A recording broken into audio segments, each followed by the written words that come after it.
Пред образом тихо свечка пылала, дрожал агенчик в ночной тишине. Мать дох в руках ружанец тримала и тихо ускликала: «Боже, ты сына моего збережи!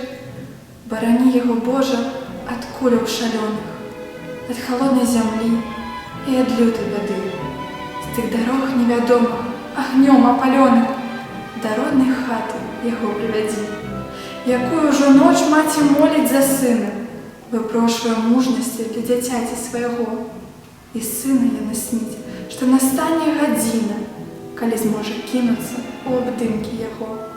Жыве надзея і вера у матчыным сэрцы, што вернецца сын праз агонь і праз дым. Любоў мацярынская у кожнай іскрынцы шчытом непарушным стаіць перад ім. І выслухаў Бог малітвы той маці, што на каленях стаяла ўначы.